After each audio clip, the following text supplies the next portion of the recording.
Thank you very much for meeting with us, Lord Trimble. I'm from England and my family's from Northern Ireland, so this has been very exciting. Well, I was born in Hertfordshire, but my mum's family is from Belfast, and I've got family in Glenavy and basically out in the country. And whereabouts in Belfast?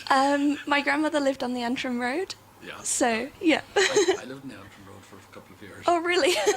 That's not bad. Small world.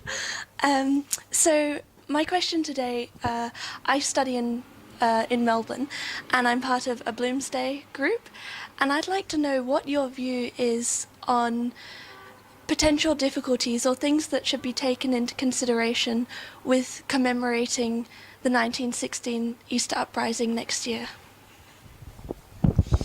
Very good, very good, very good. Going to go around the houses a bit on this.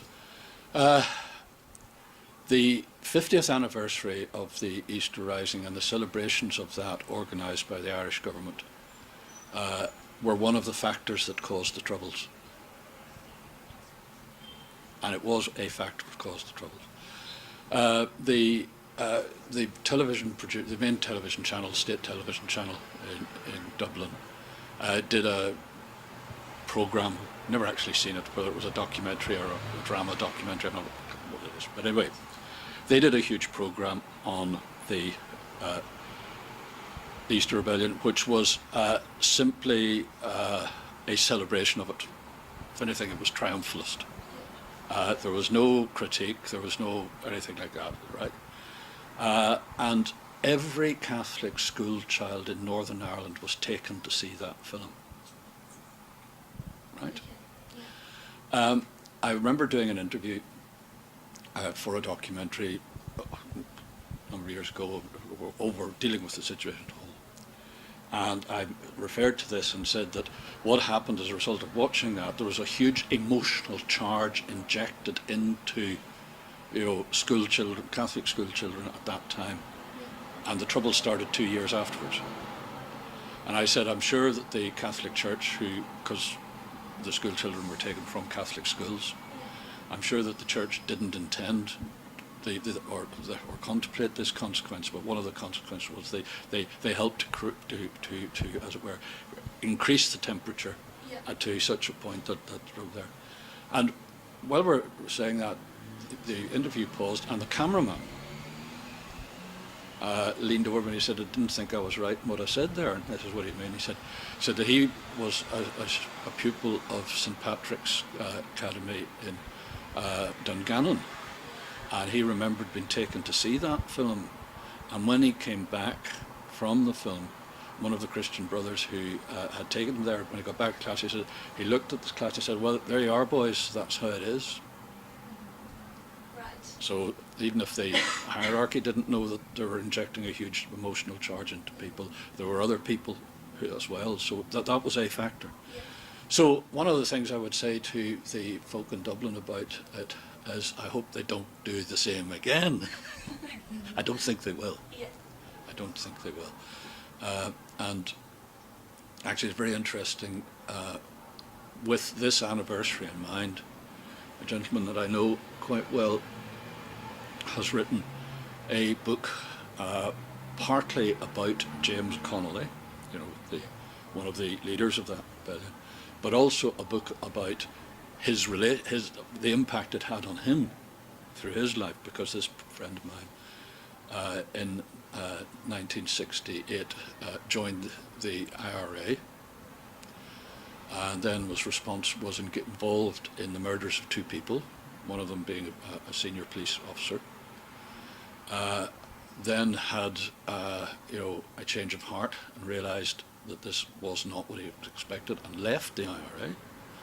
And then his conscience got the better of him, and he decided he would go back and rejoin the IRA, but before doing so he contacted the Irish police and said that he was going to do this as an informant for the Irish police, because he felt it was now his moral obligation to do what he, having helped to create the IRA, to do what he could to damage and destroy the operation, which he did, and then and did for several years, got to the point of being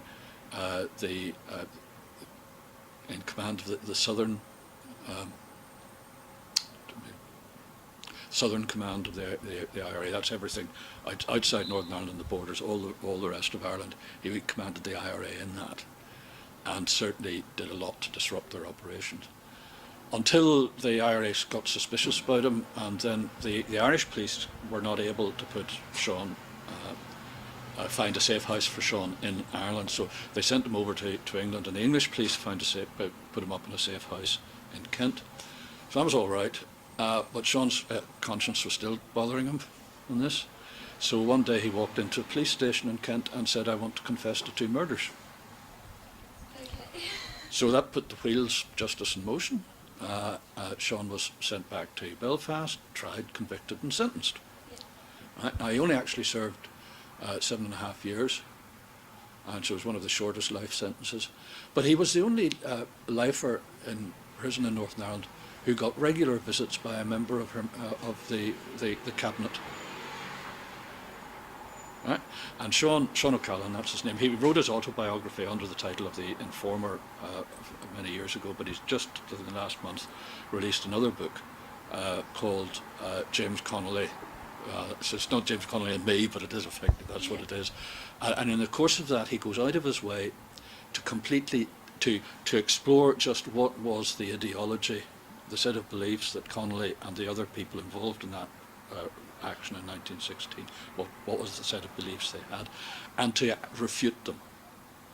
And it's doing what I think is crucially important in terms of dealing with an organisation of this, of exploring its ideology and then making it clear, being in a position to say to the wider community from which this organisation is hoping to draw support, they'll say, look, these people are wrong, and their so-called ideals are perverted. Yeah. And he's done that with that book, that mind. I hope it has a positive effect. Right? And the last final thing, the Irish Rebellion in 1916 was the worst thing that could have happened to Southern society. It put them completely on the wrong step. They would have had independence anyway, because they would have had independence, except they would have had to accept the exclusion of Northern Ireland from the state. And that happened anyway, even with Sinn Féin weren't able to. Part of the argument Sinn Féin used against the Irish Parliamentary Party was that it was unable to get independence for Ireland as a whole, but only for the 20s, But they ended up in exactly the same position. But they'd also injected a whole lot of, very bad things into the Irish society. Because one of the things, it's a very simple thing, violence always makes the situation worse. It never solves anything. It always makes it worse. Because even, you think you might be achieving something as a result of it, but you're particularly if the violence is in the form of a civil war, which did happen in Ireland, that puts a whole lot of bad feeling into the community, and it's taken the Irish Free State, the Irish Republic, the best part of 60 or 70 years to get over the consequences of the civil war they had in 1921-22. So there we are. Thank you very much. That was very interesting. Next speaker, I would like to notify you that we have time 4 minutes only for one question. Thank you.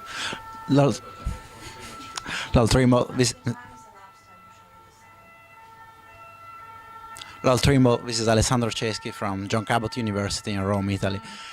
My question is, what is your take on the relations between the UK and the European Union?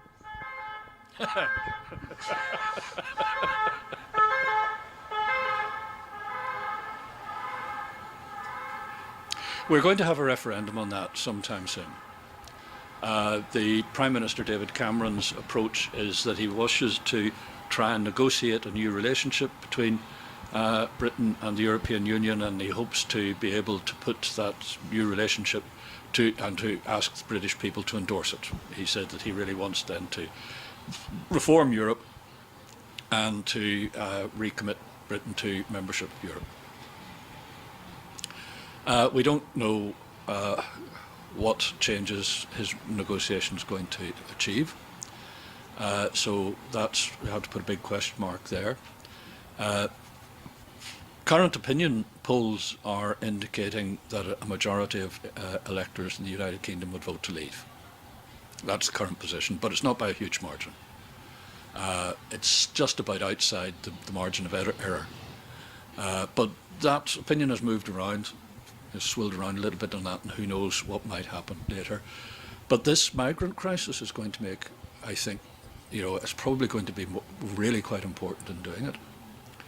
And the aspect of the migrant crisis going to do it is that, as you know, in Europe you've got the Schengen Agreement, that people can move about within the EU.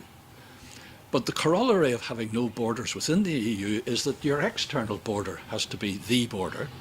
And we now discover that the European Union has no control over its external border and can't get control over its, at least doesn't seem to be able to do it. I would have thought this Council of Ministers meeting they had in Valletta that one thing that should have been number one on the agenda is securing the external border. The thing broke up. We don't know exactly what it broke up about, but for it to break up is sending a very bad signal to everybody, And if Europe can't deal with the migrant crisis, then there's going to be huge problems, and not just problems from the British relationships with it. Other countries are going to. If Europe can't control the external borders, then inevitably other countries are going to start reasserting their borders. That's already happened to a certain degree, and I know Schengen does provide for the suspension of Schengen in emergency situations, and people are now applying those emergency provisions. But I think the migrant issue is actually capable of posing an existential threat to the EU.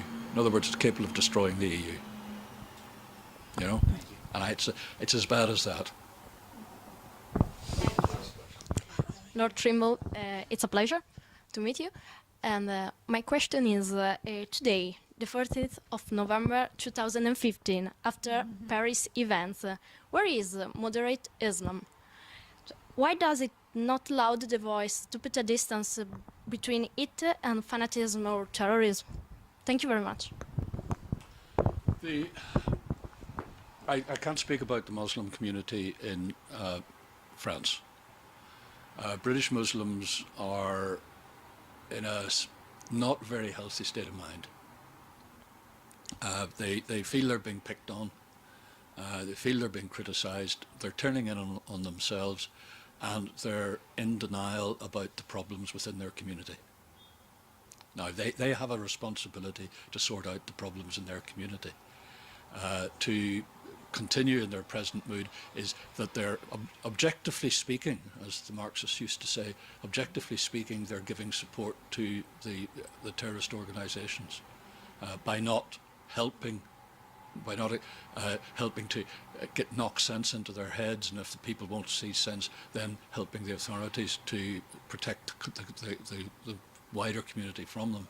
And that is the challenge for Muslim communities. I can understand their shock at finding what's confronting them, and their defensive reaction to that is also understandable. But I think that there is an obligation on them to sort out their own approach to things and to do what they can within their own communities to restrain, and to help defeat this. That is hugely important. Part of the reason we were able to defeat the IRA, and they were defeated, part of the reason we were able to defeat the IRA is that a large part of the Northern nationalist community turned against them. Right? And I mentioned Sean O'Callaghan, he's actually from Cork, and he ended up being an informant. He wasn't the only one. And most of our best people at penetrating the IRA were people from an Irish nationalist background. We're not getting that sort of cooperation from Muslims at the moment.